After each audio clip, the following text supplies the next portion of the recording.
ডিম এমন একটা আইটেম, আপনি ডিম দিয়ে যা রান্না করবেন সেটাই খুব টেস্টি হয়। তাই আজকে একটা খুব টেস্টি আর ইজিলি করা যায় ডিমের একটা রেসিপি আপনাদের সাথে শেয়ার করতে চলে আসলাম। এই রেসিপিটায় আমি কি কি ইনগ্রিডিয়েন্টস ইউজ করছি আপনারা তো এতক্ষণে সেটা বুঝেই গেছেন।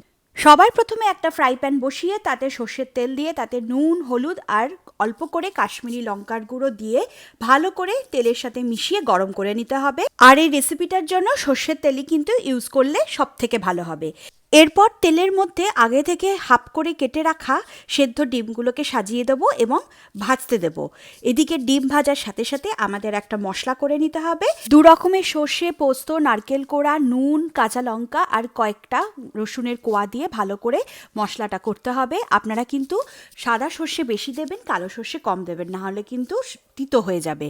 এরপর ওই একই ফ্রাই প্যানে আবারও একটু সর্ষের তেল দিয়ে তেল গরম হলে তাতে কালো জিরে, শুকনো লঙ্কা ফোড়ন দিয়ে দিতে হবে এবং আগে থেকে কেটে রাখা পেঁয়াজ কুচি দিয়ে দিতে হবে এবং লাল লাল করে পেঁয়াজটাকে ভাজতে হবে। পেঁয়াজটা ভাজা ভাজা হয়ে আসলে এর মধ্যে আমি যে মশলাটা করলাম সেই মশলাটা দিয়ে দেব। আপনারা কিন্তু চাইলে নারকেল কোড়ার জায়গায় কাজুও দিতে পারেন, আমি আর কাজুটা এবার দেব না।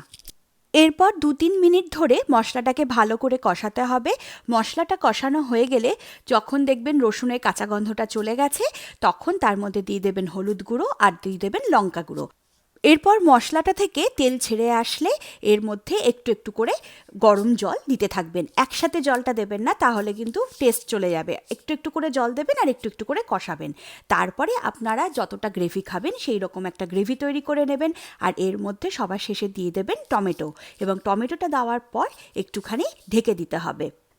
ঢাকনা খুলে যখন দেখবেন টমেটোটা গ্রেভির সাথে একদম মিশে গেছে তখন পরিমাণ মতো নুন আর পরিমাণ মতো মিষ্টি দিয়ে দেবেন।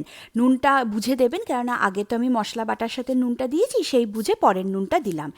এরপরে আগে থেকে ভেজে রাখা ডিমগুলোকে গ্রেভির মধ্যে দিয়ে গ্রেভিটাকে 2-3 মিনিট ভালো করে ফুটিয়ে নিন।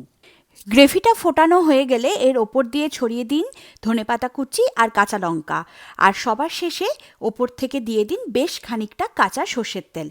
তারপর 5 মিনিটের জন্য ঢেকে রাখুন। ঢাকনা খুললেই আপনার ডিম পোস্ত একদম রেডি। আজ এটুকুই, দেখা হবে পরের ভিডিওতে। টাটা।